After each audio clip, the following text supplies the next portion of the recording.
अस्सलाम वालेकुम व्यूअर्स, एक नई वीडियो के साथ दोबारा आपकी खिदमत में हाजिर हूँ। और भारत और ऑस्ट्रेलिया के दरमियान कल अहमदाबाद में बड़ा फाइनल खेला जाएगा। इस फाइनल के लिए जो है वो इन दोनों टीमों ने काफ़ी जो है वो मेहनत की है और दोनों डिज़र्विंग टीमें फाइनल में आई हैं। मैं अगर ऑस्ट्रेलिया की बात करूँ तो 2 मैचेस हारने के बाद जो उन्होंने कमबैक किया, उसी वक्त मेरी ये प्रेडिक्शन थी कि मुझे जो है जो टीम फेवरेट नज़र आ रही है वर्ल्ड कप के लिए वो ऑस्ट्रेलिया, बिकॉज जब वो बहुत ज़्यादा गिरे हुए होते हैं वहाँ से जब वो उठते हैं तो फिर उनका कमबैक इसी तरह होता है, वो फिर जो है वो कप लेके जाते हैं। तो ऑस्ट्रेलिया जो है वो मुझे ऐसा लगता है कि कल वर्ल्ड कप जीत सकता है।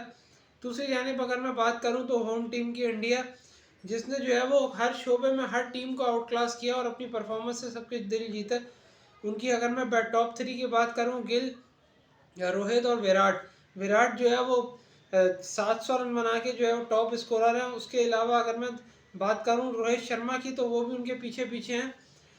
शुभमन गिल जो है वो भी अच्छा कर रहा है। श्रेयस अय्यर 200 नीचे से कर चुके हैं। राहुल ने 100 किया हुआ है।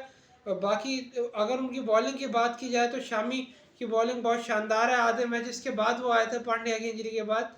5 मैच में ही उन्होंने जो है वो लीडिंग विकेट टेकर बन गए और जो सेमीफाइनल में उन्होंने 7 विकेटें ली थी। क्या शानदार स्पेल था ये स्पेल, उनको जो है वो हमेशा याद रहेगा।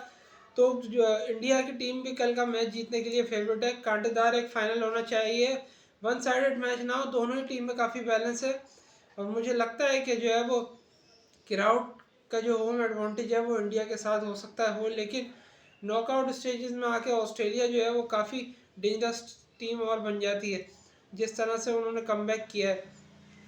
मैं अगर बात करूं विराट कोहली की, तो 711 रन, 2 सेंचुरियाँ जो है इस टूर्नामेंट में उन्होंने किए, एक बांग्लादेश पे और एक न्यूजीलैंड पे अगेंस्ट सेमीफाइनल।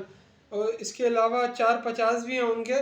तो 700 प्लस रन सचिन तेंदुलकर के वो करीब गए। पिछले मैच में उन्होंने जो है वो 50 सेंचुरीज का जो है वो तेंदुलकर का रिकॉर्ड तोड़ा। तो ये चीज़ जो है वो काफ़ी लोग जो है वो ये भी कह रहे हैं कि मैच फिक्सिंग, पिच फिक्सिंग, ये फिक्सिंग, वो फिक्सिंग। उनकी टीम जो है वो सामने वाली टीम को ही आउट क्लास कर रही है। तो पिच तो दोनों के लिए सेम होनी चाहिए ना। दूसरी टीम बारी में क्या हो जाता है उस पिच को, और पहली बारी में वो पिच वैसी क्यों रहती है फिर। तो इंडिया की सुप्रेमेसी है ये, चाहे वो बैटिंग हो, बॉलिंग हो या फील्डिंग हो। तीनों शोबों में जो है वो सामने वाली टीम को आउट क्लास कर रहे हैं, जिसकी वजह से अनबीटन टीम है। वो 11 मैचेस खेले, 11 के 11 जीते और अब जो है वो फाइनल में। तो ये चीज़ें होती हैं कि जब एक अच्छी टीम इस तरीके से जीत के आ गया है तो फिर वो जो है वो डिज़र्व करती है फाइनल जीतना। दोनों ही टीमें तगड़ी हैं। 1,35,000 से 40,000 का क्राउड होगा। प्रेशर देखें दोनों टीम्स पे, हो सकता है ऑस्ट्रेलिया पे ज़्यादा इसलिए होगा बिकॉज क्राउड जो है वो इंडिया का पूरा सपोर्ट कर रहा होगा। तो इंडिया के जहन में ये बात भी होगी कि हमने जो है वो इस चीज़ को भी देखना है कि क्राउड जो है वो हमारे साथ है। बाज़ वक़्त ये होता है कि मामला बिल्कुल उल्टा पड़ जाता है। आप इतने ज़्यादा नर्वस हो जाते हैं बड़े मैच में, इतने ज़्यादा प्रेशराइज हो जाते हैं कि बस वो जो है वो फिर काम उसमें ख़राब हो जाता है। तो इस चीज़ का भी इंडिया को ध्यान रखना पड़ेगा। ऑस्ट्रेलिया की स्ट्रेंथ जो है वो उनकी बॉलिंग है। अगर ऑस्ट्रेलिया शुरू में ब्रेक थ्रू अच्छा दे देता है, अर्ली 2 से 3 विकेटें ले लेता है, तो इंडिया जो है वो अंडर प्रेशर आ सकता है। हमने जो मैचेस देखे, इंडिया के टॉप 3 टॉप 4 ने ही जो है वो ज़्यादातर स्कोर किए। और नीचे से अगर मैं बात करूं, जडेजा और सूर्या कुमार की तो इतनी बैटिंग भी नहीं आई। तो उनके जो टॉप 5 है, राहुल तक, रोहित शर्मा से राहुल तक, तो वही लोग जो है वो शानदार परफॉर्मेंस दे रहे हैं। और बॉलिंग में तो उनके जो है वो बॉलर्स हैं ही फॉर्म में, जिस तरह से सिराज बॉलिंग कर रहे हैं, बुमराह बॉलिंग कर रहे हैं, शामी बॉलिंग कर रहे हैं, कुलदीप बॉलिंग कर रहे हैं, जडेजा बॉलिंग कर रहे हैं। तो वो बहुत शानदार है।